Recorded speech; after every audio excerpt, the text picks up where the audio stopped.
Dear friends, ఆంధ్రప్రదేశ్లో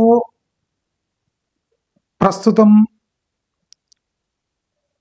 జరుగుతున్న అభివృద్ధి ప్రణాళికలు చూస్తుంటే ఆంధ్రప్రదేశ్ ఆర్థిక వెనుకబాటు చూస్తుంటే అంటే ఈ ఆర్థిక వెనుకబాటుకు వస్తున్న పెట్టుబడులకు పొంతన సరిపోవటం లేదు.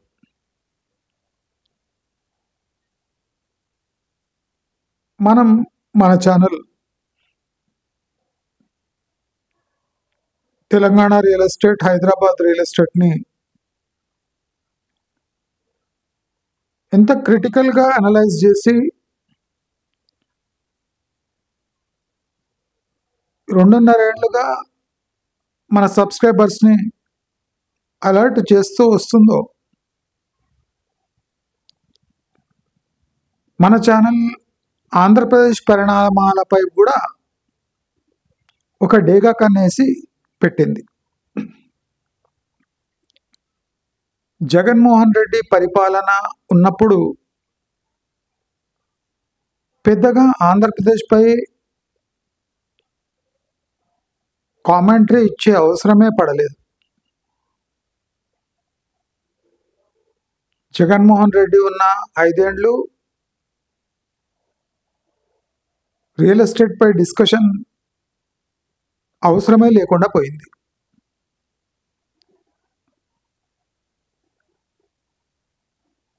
ఐదేండ్ల ముందు 5 ఏళ్ల తర్వాత అనే ధోరణిలో అందరూ ఉన్నారు. అంటే జగన్మోహన్ రెడ్డి రాకముందు పరిణామాలు, జగన్మోహన్ రెడ్డి పోయాక జరిగే పరిణామాలపై అందరి దృష్టి ఉండేది, ఉంది కూడా. అయితే జగన్మోహన్ రెడ్డి పరిపాలన తర్వాత ఆంధ్రప్రదేశ్లో జరుగుతున్న అభివృద్ధి ఏ రకంగా ఉంది? మనము చాలా ఈజీగా మాట్లాడేస్తాం. అమరావతి ఇలా డెవలప్ అవుతుంది, ఇలా అలా డెవలప్ అవుతుంది, ఇలా డెవలప్మెంట్ 2 ఫ్యాక్టర్స్పై డిపెండ్ అయి ఉంటుంది. ఒకటి, government funded development which creates employment and prosperity. ఇంగ్లీష్లో మాత్రమే చెప్పగలను నేను ఇట్లా. Government funded development which creates employment and prosperity. ఇంకోటి, private investments which enhances the financial and economic stature of a region. ఇది ఎకనామిక్స్లో చాలా ఇంపార్టెంట్ వర్డ్స్ అండ్ టాపిక్. ఎవరికి ఇది అర్థం కాదో, ఆంధ్రప్రదేశ్లో జరిగే పరిణామాలు భలేగా ఉన్నాయి, అద్భుతంగా డెవలప్మెంట్ జరుగుతుంది అని ఒక చిటుకేసినంత ఫాస్ట్గా చెప్పేస్తున్నారు. నా విశ్లేషణ ప్రకారం ఆందోళనకరంగా ఉంది. బహుశా ఈ మిగిలిన 3 ఏళ్ళు కూడా ఈ ఆందోళన మధ్యలో గడిచిపోతుంది. నేను ఇది బాగా ఆలోచించి చెప్తున్నాను.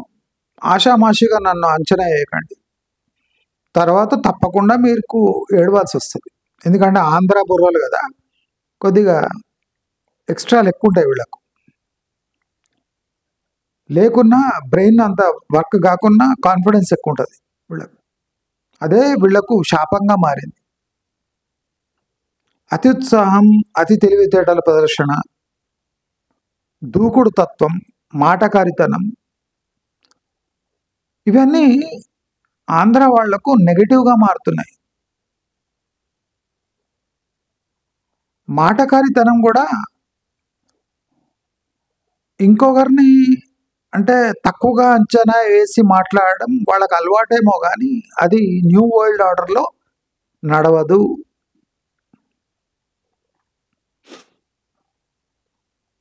ఆంధ్ర వాళ్ళు బ్రహ్మాండంగా తెలంగాణలో రియల్ ఎస్టేట్ చేసినంత మాత్రాన తెలంగాణ వాళ్లకు ఆంధ్ర గురించి ఏం తెలియదు అనుకోవడం ఆంధ్ర వాళ్ళ అమాయకత్వం, మూర్ఖత్వం రెండు.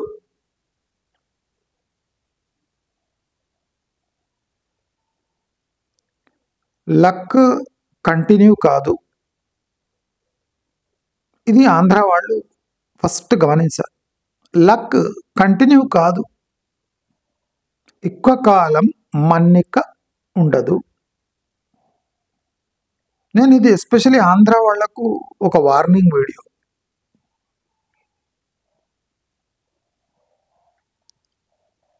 ఆంధ్రప్రదేశ్ టోపోగ్రఫీ తెలంగాణ కన్నా చాలా పెద్దది, విస్తీర్ణమైనది.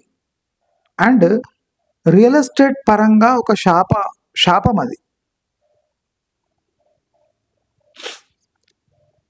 మీ అభివృద్ధి ఎంత విస్తీర్ణంగా ఉంటుందో రియల్ ఎస్టేట్ అంత స్లోగా గ్రో అవుతుంది. అది మీ కర్మ. మీకు ఆప్షన్స్ ఎక్కువ ఉంటాయి, గ్రోత్ స్లోగా ఉంటుంది. ఆంధ్రప్రదేశ్లో రియల్ ఎస్టేట్కి పెద్ద అడ్డంకి పాకెట్స్ ఆఫ్ స్ట్రాంగ్ డెవలప్మెంట్. మీరు ఆంధ్రప్రదేశ్, తెలంగాణ రెండు గమనిస్తే వరంగల్ లాంటి నగరం కూడా హైదరాబాద్ దెబ్బకు సైలెంట్గా ఉంది. నిజామాబాద్ కూడా తలెత్తుకోలేకపోతుంది. మెదక్ కూడా నిబ్బరపోతుంది. అంటే హైదరాబాద్కు పోటీగా ఏ టౌన్ కానీ ఏ డిస్ట్రిక్ట్ కానీ ఒక మెరవలేకపోయినాయి. అలాంటి సమస్య ఆంధ్రప్రదేశ్లో లేదు. రియల్ ఎస్టేట్లో ఆరితేరిన వాళ్ళు కూడా ఇది గమనించాలి. నేను చాలా క్రిటికల్గా చెప్తున్నా. హైదరాబాద్, తెలంగాణ రియల్ ఎస్టేట్ని ఎంత విశ్లేషణ చేశానో దానికన్నా మంచిగా నేను ఆంధ్రప్రదేశ్ విశ్లేషణ చేయగలను, చేస్తున్నాను, చేస్తాను కూడా.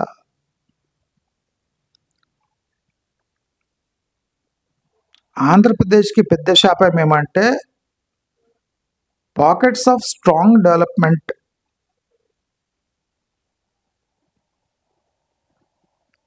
పాకెట్స్ ఆఫ్ సెల్ఫ్ సస్టైనింగ్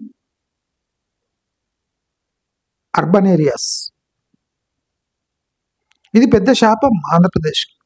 మన తెలంగాణ చూడండి, హైదరాబాద్ దాటి బయట పోగానే పెద్ద డెవలప్మెంట్ కనిపించదు మీకు. వరంగల్ ఎంత డెవలప్ అవుతున్నా అది హైదరాబాద్ ముందు చిన్నగా అనిపిస్తుంది. నిజామాబాద్ డెవలప్మెంట్ కావడానికి ఎంత ట్రై చేసినా హైదరాబాద్ ముందు చిన్నబోతుంది. అంటే ప్రతి కంపారిజన్ హైదరాబాద్ని నంబర్ 1 స్పాట్లో నిలబెడుతుంది.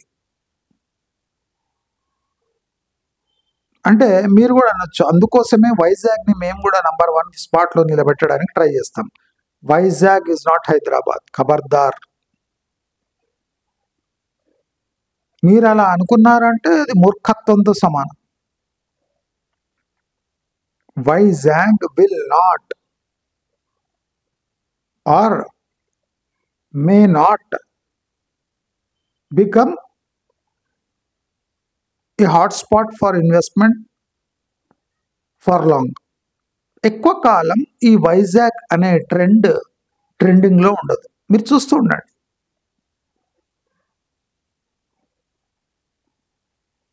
వైజాగ్ అనేది హైదరాబాద్కి కంపేర్ చేయలేరు. మీరు విజయవాడ, గుంటూరు లాంటి నగరాలతో కూడా కంపేర్ చేయలేరు. అదొక దాని యూఎస్పి వేరే. వైజాగ్ యుఎస్పిని మీరు గుర్తుపట్టలేకపోతున్నారు. మీరు వైజాగ్ని గోవాతో కూడా కంపేర్ చేయలేరు.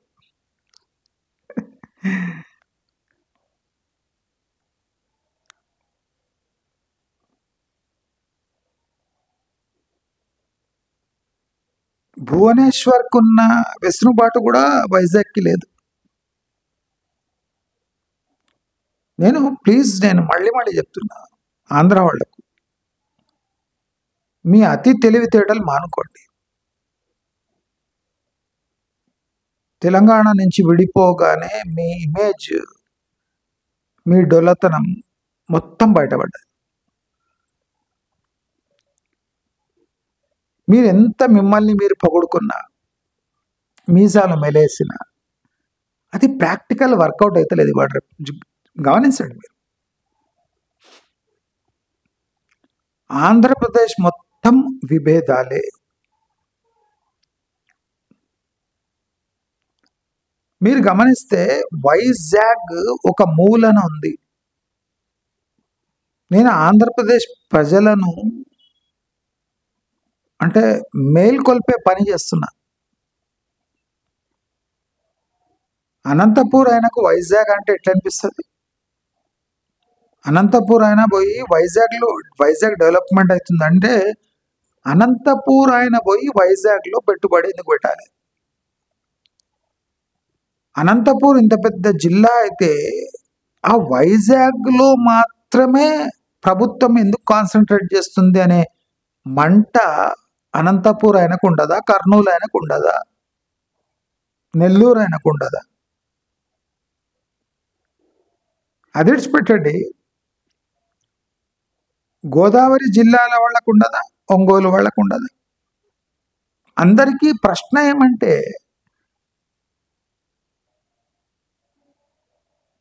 వైజాగ్లో ఏముంది కనుక మాలాంటి మంచి మంచి జిల్లాలను మీరు విస్మరిస్తున్నారు.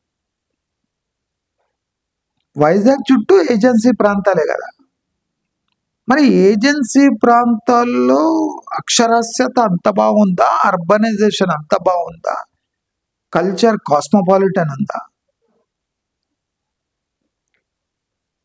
ఏముంది వైజాగ్లో? పెట్టుబడులు వైజాగ్ వైపు ఎందుకు వెళుతున్నాయి? ఆంధ్రప్రదేశ్లో నంబర్ 1 క్వశ్చన్ ఇదే ఉండాలి. ఇప్పుడు నేను ఎందుకు రేస్ చేస్తున్నా మళ్ళీ అంటే 100% వైజాగ్లో ఈ ఇన్వెస్ట్మెంట్ జనరేషన్ చేసే పిచ్చిని మానుకోవాలి. వైజాగ్ ఇన్ఫ్రాస్ట్రక్చర్ కొలాప్స్ అయ్యి ఏ పెట్టుబడులు వస్తున్నాయో అవి రిటర్న్ అయ్యే ఛాన్సెస్ ఎక్కువ ఉన్నాయి. ప్రభుత్వం జాగ్రత్తగా ఉండాలి. ఇక్కడ అతి తెలివి పనికిరాదు.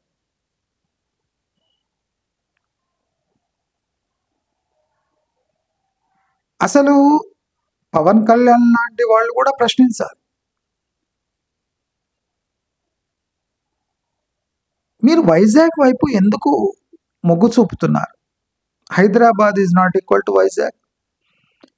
Even Guntur is in better position than Vizag according to me. నా ప్రకారం గుంటూరు చుట్టుముట్టు ఉన్న ప్రాంతము వైజాగ్ కన్నా 200% మంచిగా ఉంటుంది. నా ఎస్టిమేట్ ఇది. మళ్ళీ మీ ఆంధ్ర తెలివితేటలతో మీరు ఏం డిసైడ్ చేసుకుంటారో దేవుడికి తెలుసు. కానీ అతి తెలివి ప్రదర్శించే ప్రతి ఆంధ్రవాడు ఈ విషయంలో, రాయలసీమ వాడు ఈ విషయంలో సైలెంట్గా ఉంటే రేపు ఆంధ్రప్రదేశ్ మనుగడ ప్రశ్నార్థకంగా మారుతుంది. నేను చాలా పెద్ద మాట అంటున్నా. ఈ వీడియో ట్యాగ్ చేసుకోండి. మీరు గిన గొంతుక ఇప్పుడు విప్పకపోతే ఆంధ్రప్రదేశ్ భవిష్యత్తు ఇంకో 3 ఏళ్ళు కూడా ఇలాగే సాగుతూ ఉంటుంది, కానీ సారం ఉండదు. నేను ఎందుకు ఇదంతా చెప్తున్నా అంటే ఆంధ్రప్రదేశ్ 10 ఏళ్లుగా రియల్ ఎస్టేట్లో చాలా వెనుకబడిపోయింది. వెనుకబడ్డ 10 ఏళ్ల తర్వాత నారా లోకేష్ వ్యూహము చాలా జిగుత్సాకరంగా ఉంది. బెంగళూరుని వెక్కిరిస్తే సరిపోదని నారా లోకేష్కి తెలియదు. వైజాగ్ దగ్గర రోడ్స్ వేస్తే సరిపోదు. ఆంధ్రప్రదేశ్ పెద్ద రాష్ట్రం. ఆంధ్రప్రదేశ్లో 80% రోడ్లు గుంతలమయంగా ఉన్నాయి. 80% పైచిలుకు.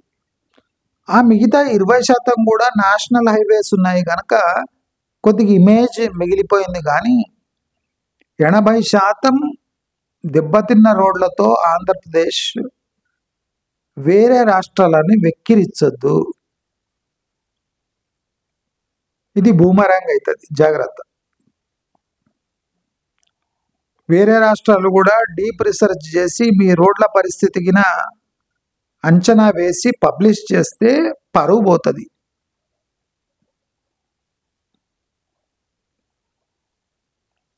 నేను ఇవన్నీ ఎందుకు చెప్తున్నా అంటే రియల్ ఎస్టేట్ వాళ్ళకు ఎలాంటి అవకాశాలు లభిస్తలేవు 10 ఏళ్ళైనాక కూడా. హైదరాబాద్ని రైవల్ చేసే ఏ ఇష్యూ ఆంధ్రప్రదేశ్లో జనరేట్ అవుతలేదు. తెలంగాణ, హైదరాబాద్ ఇంత వీక్ పొజిషన్లో పోయినా ఆంధ్రప్రదేశ్లో చెప్పుకోదగ్గ మార్పులు లేవు.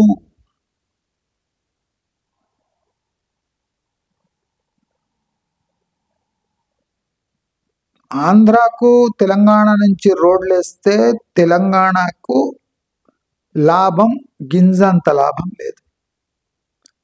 సరే, లాభం లేదు, రోడ్లు వేస్తున్నారు, రోడ్డు చుట్టూ డెవలప్మెంట్ తెలంగాణలో ఉండవచ్చు. కానీ తెలంగాణ హైవేస్ ఆంధ్రప్రదేశ్లో ఎంటర్ అయితే ఆంధ్రప్రదేశ్ రియల్ ఎస్టేట్ ముఖ చిత్రం మొత్తం డౌన్ అయిపోతుంది. ఎందుకంటే ఇప్పటి వరకు ప్లాన్ చేసుకున్న రియల్ ఎస్టేట్ వెంచర్లు మొత్తము ఈ హైవేస్ రాగానే చిన్న భిన్నం అయిపోతాయి. ఇప్పుడు పూణే నుంచి మన విజయవాడకు ఎక్స్ప్రెస్ వే, మన నల్గొండ ఎక్స్ప్రెస్ వే, 12 వరుసల ఈ ఫ్యూచర్ సిటీ రహదారి, శ్రీశైలంకి అది ఓవర్ బ్రిడ్జ్, అదే కాకుండా నంద్యాల బైపాస్, అంటే సుమారు 1 డజన్ రోడ్లు ఆంధ్రప్రదేశ్లో సంచలనం సృష్టించబోతున్నాయి. రియల్ ఎస్టేట్లో విపరీతమైన కన్ఫ్యూజన్. రోడ్లు ఏ రూట్లో ఆంధ్రప్రదేశ్లో వస్తున్నాయి, అసలు అభివృద్ధి అయ్యే ఏరియాస్ ఏవి అని గుర్తుపట్టలేని దుస్థితికి ఆంధ్రప్రదేశ్ రియల్ ఎస్టేట్ చేరుకుంది. అమరావతిని నమ్ముకోవాలా, వైజాగ్ని నమ్ముకోవాలా, తిరుపతిని నమ్ముకోవాలా, గుంటూరుని విస్మరించాలనా? ఎందుకు విస్మరించాలి గుంటూరుని?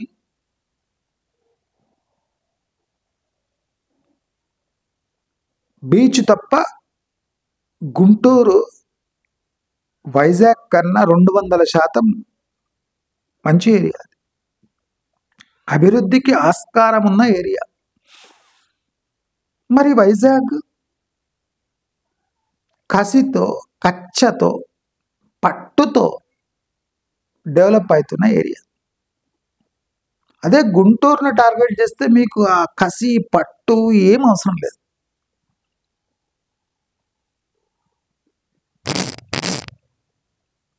మనం గమనించాలి. సాధారణంగా సాఫీగా డెవలప్ అయ్యే ఏరియాని నడిచిపెట్టి ఏజెన్సీ ఏరియాలు చుట్టుముట్టున్న వైజాగ్ని చూస్ చేసుకొని ఎక్స్పాన్షన్కి ఆస్కారం లేని, భూములు లేని వైజాగ్ని టార్గెట్ చేసి డెవలప్మెంట్ చేస్తే ఆంధ్రప్రదేశ్కి ఒరిగేదేమి? నేను మళ్ళీ అడుగుతున్నా అంటే నా దగ్గర కొంత క్రిటికల్ సమాచారం ఉంది అని అర్థం. పోర్టు డెవలప్ కావడానికి 3 ఏళ్ళు, వైజాగ్ అభివృద్ధికి రావాలంటే 5 ఏళ్ళు, అమరావతి వెయిట్ అండ్ వాచ్ మోడ్లో ఎన్ని రోజులు ఏం చూసుకొని ఉండాలి? అక్కడ సచివాలయాలు చూసుకొని ఉండాలనా?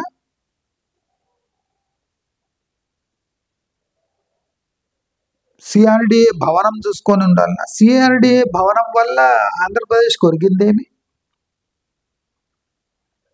సిఆర్డిఏ భవనం ఏమన్నా హెచ్ఏఎల్లా, ఇక్రిసాట లేదా బిహెచ్ఎల్లా? ఏముంది అక్కడ? సిఆర్డిఏ భవనం ఒక భవంతి, administrative building which houses some chairs and tables of senior officials.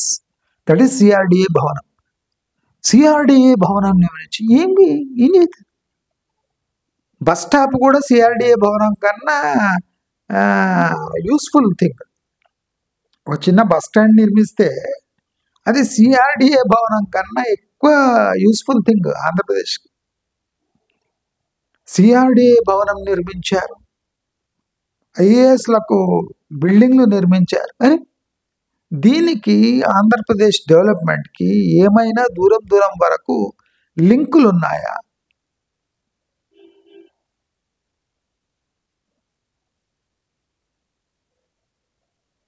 Seed roads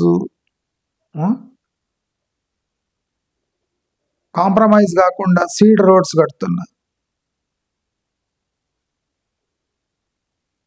ఇవన్నీ ఒక గొడవ అయితే పోలవరం ప్రాజెక్ట్ అనేది పెద్ద బుద్ధిపడ్డ.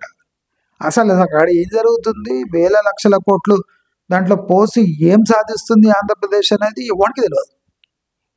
ఆ కాంట్రవర్సీ కొనసాగుతూనే ఉంది, ఎవరికి చింతలేదు. ఏమనంటే పోలవరం మా ప్రైడ్, పోలవరం. ఆ ప్రైడ్ మీరు ముసలాడు చచ్చిపోతారు మీరు. అప్పటి కూడా పోలవరం గేట్లు రావు.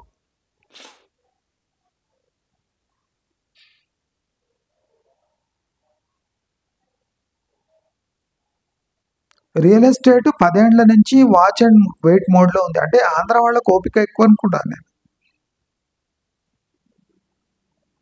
అసలు కమర్షియల్ బిడ్స్ అనేవి ఆంధ్రాలో చాలా తక్కువ.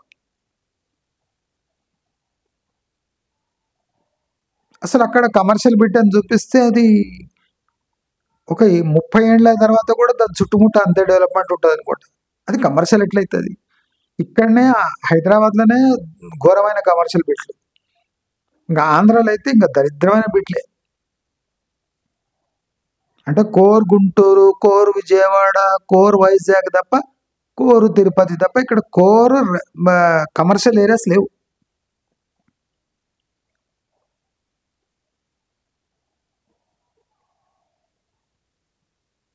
హై రైజెస్కి అనుమతులు ఇస్తే, హై రైజెస్కి అనుమతులు ఇచ్చినా కట్టేవాళ్ళు లేరు. ఎందుకంటే కట్టినా లాభం లేదు అక్కడ. ఆంధ్రప్రదేశ్ ఒక ముదనష్టపు జాతకం ఉంది దానికి. హైదరాబాద్ ఎంత దరిద్రపు స్పాట్లో ఉన్నా దాని అదృష్టం బాగుంది. అన్నీ ఉన్నా అల్లులోట్ల శని ఉన్నట్టు ఆంధ్రప్రదేశ్ ఇప్పుడు ఉంది. మీరు అవునన్నా కాదన్నా నేను చెప్పిందే నిజమైతే. ఆంధ్ర వాళ్ళ ఈగో హర్ట్ అయినా పర్వాలేదు. ఇది నా శాపం కాదండి, నా ప్రిడిక్షన్. మేలుకుంటే మంచిది, అహంకారానికి పోతే అడక్క తింటారు.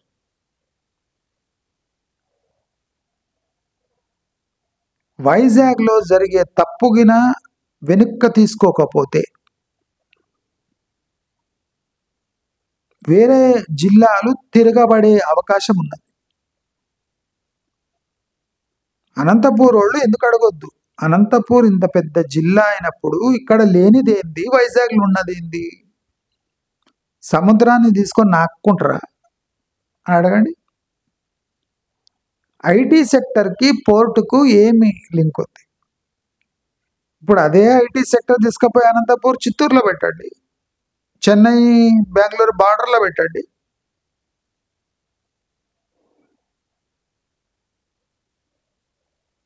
ఆంధ్రప్రదేశ్కి ఆదాయ వనరులు 60% పడిపోయినాయి. జిఎస్టీ కలెక్షన్లు లేవు. జిఎస్టీ కలెక్షన్ లేవు అంటే ఏమర్థం? ఇక్కడ అమ్మకాలు కొనుగోళ్ళు ఈ రాష్ట్రం ఎంత పెద్దగా ఉందో అంత జరుగుతలేదు. ఐదర్ కొనుగోలు శక్తి తగ్గిపోయింది, లేదా కొనుగోలులో ఆసక్తి లేదు, లేదా ఆదాయాలు తగ్గిపోయినాయి, లేదా ఈ కొనుగోలు చేసే పాపులేషన్ లేదు. జిఎస్టీ కలెక్షన్స్ తగ్గిపోయినాయి అంటే దాని అర్థం ఇవన్నీ. నేను మళ్ళీ హెచ్చరిస్తున్నా ఆంధ్ర వాళ్ళని, వెక్కిరిస్తున్నా, మీ అతి తెలివి ప్రదర్శించకండి. ఇక్కడ ప్రాక్టికలీ భయంకరమైన సిచ్యువేషన్ ఆంధ్రప్రదేశ్లో నెలకొంటుంది. అనవసరంగా సమర్థించుకోవడం, అనవసరంగా డబ్బా కొట్టుకోవడం.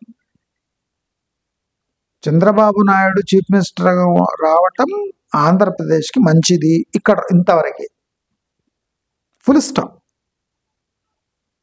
ఆంధ్రప్రదేశ్కి చంద్రబాబు నాయుడు నాయకత్వం వరం, ఫుల్ స్టాప్. తర్వాత అక్కడి వరకే సమర్థించుకోవచ్చు. తర్వాత అభివృద్ధి అంటే, ఇప్పుడు నేనే అడుగుతా చంద్రబాబు నాయుడు, అభివృద్ధి అంటే ఏమి? అభివృద్ధి ఎలా కొనసాగుతుంది? అభివృద్ధి ఎలా కొనసాగుతుంది? ఆర్థిక పరిపుష్టత ఉంటే కానీ అభివృద్ధి కాదు. అభివృద్ధికి మెయిన్ డోస్ ఏమంటే, సెలైన్ ఏమంటే డబ్బు, ఆర్థిక స్ట్రెంగ్త్. ఆర్థిక వనరులు చితకనబడ్డ రాష్ట్రము అభివృద్ధి ఎలా కొనసాగిస్తుంది? ప్రూవ్ చేయండి. నేను తప్పైతే, నా క్వశ్చన్స్ తప్పైతే అడగండి. అడగలు కామెంట్ పెట్టకండి. మీరు ఇంగ్లీష్లో పెట్టినా, ఉర్దూలో పెట్టినా, టెమిల్లో పెట్టినా, ఎక్కడ పెట్టినా నా ఆన్సర్స్, నా క్వశ్చన్స్ ఖచ్చితంగా ఉంటాయి. క్వశ్చన్స్ ఏమి అక్కడిక్కడ చేంజ్ చేయను నేను. అవే క్వశ్చన్స్. హైదరాబాద్ని కూడా నేను అవే క్వశ్చన్ వేసిన. ఇవాళ ఫినిష్ అయిపోయిందా? సేమ్ ఆంధ్రప్రదేశ్ కూడా నేను హెచ్చరిస్తున్నా. ఆంధ్ర ప్రజలు తెలివిగలవాళ్ళు కదా, ఆ తెలివిని ఉపయోగించి ఆలోచించండి. నేను చెప్పే దాంట్లో తప్పేముంది? అనంతపూర్లో లేనిదేముంది? వైజాగ్లో ఉన్నదేముంది? బీచ్ తప్ప. ఇంకా అనంతపూర్లో కొండలు లేవు, గుట్టలు లేవు, ఏజెన్సీ ఏరియాలు లేవు, ప్లెయిన్ ల్యాండ్స్ ఉన్నాయి. వాటర్ ఫెసిలిటీ కొద్దిగా ఎక్కువ తక్కువ ఉంటుంది అనంతపూర్. చిత్తూరు, నెల్లూరు ఇవన్నీ ఏమైనా, ఒంగోలు ఇవన్నీ ఏమైనా బాగానే ఉన్నాయి కదా. వీటిలో లేనిదేముంది, అక్కడ ఉన్నదేముంది? అదొక్క విషయం మాకు చెప్పి అడిస్తే మాకు కూడా నిద్ర పడుతుంది. మాకు అంటే ఆంధ్రప్రదేశ్ ప్రజలకు. ఈ విషయం ఎందుకు ఎత్తుతున్నారు మీరు? ఎత్తుతున్నారంటే ఇప్పుడు హైదరాబాద్ గతి ఆంధ్రప్రదేశ్కి పట్టొద్దు అంటే ఇలాంటి ప్రశ్నలు వేయాలి. ప్రస్తుతానికి ఆంధ్రప్రదేశ్లో ఇలాంటి ప్రశ్నలు వింటే ఇరిటేషన్ వస్తుండొచ్చు, రానివ్వండి. నా ప్రశ్నలు ఖచ్చితమైన ప్రశ్నలు, దీనికి జవాబు కావాలి. ఎందుకంటే ఇలాగే కొనసాగితే ఆంధ్రప్రదేశ్లో రియల్ ఎస్టేట్ కాదు కదా, మౌలిక సదుపాయాలు కూడా లేని రాష్ట్రంగా ఆంధ్రప్రదేశ్ మారుతుంది.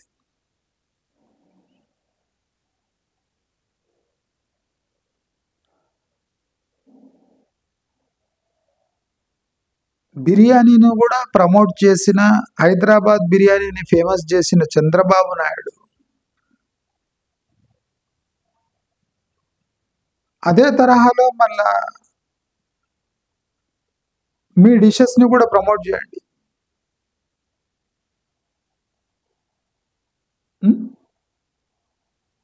పూతరేకుల్ని ప్రమోట్ చేయండి, పలాస జీడిపప్పును ప్రమోట్ చేయండి, గోంగూరను ప్రమోట్ చేయండి, గోంగూర పచ్చడిని ప్రమోట్ చేయండి, గోంగూర చికెన్ని ప్రమోట్ చేయండి. చంద్రబాబు నాయుడు ఇవన్నీ తినడు కానీ దాన్ని ప్రమోట్ చేశాడట. హైటెక్ సిటీని కట్టాను అంతవరకు ఫుల్ స్టాప్. బిర్యానీని నేనే ఒక లెవెల్లో తీసుకుపోయాను, అబద్ధం. తుర్కోళ్ళు నవ్వుకుంటారు హైదరాబాద్ జోక్స్ని. చంద్రబాబు నాయుడుకి బిర్యానీకి సంబంధం అట్టగట్టడం అంత మంచిది కాదు. హైటెక్ సిటీ వరకు బాగుంది జోక్. ఆయన ఇంకా హైటెక్ సిటీని నమ్ముకొని అమ్ముకుంటున్నాడు చంద్రబాబు నాయుడు. నాకు నచ్చని విషయం అది. హైటెక్ సిటీ నీది కాదు, ఇక దాన్ని నమ్ముకొని ఇంకా అమ్ముకోవడం, నీ ఆస్తిని అమ్ముకోవడం అంటే ఎవరోనో ఆస్తిని నీవు అమ్ముకుంటున్నావు. నీ ఆస్తి కాదు ఇక హైటెక్ సిటీ, తెలంగాణ ఆస్తి. మరి ఆంధ్రాలో ఉండి తెలంగాణని పొగిడినట్టే పొగిడి దాన్ని అమ్ముకుంటూ ఎన్నేళ్ళు బతకటం.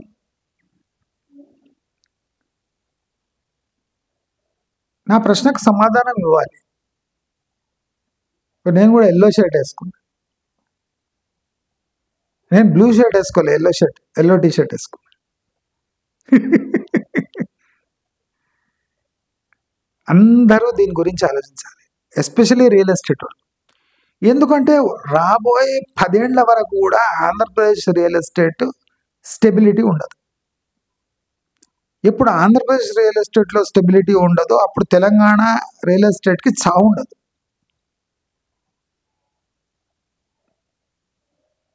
మీరు పనికి మాలిన పనులు చేస్తున్నారు కాబట్టి తెలంగాణ ఎలాంటి పనికి మాలిన పనులు చేసినా మీకన్నా బెటర్ పొజిషన్లో ఉంటుంది.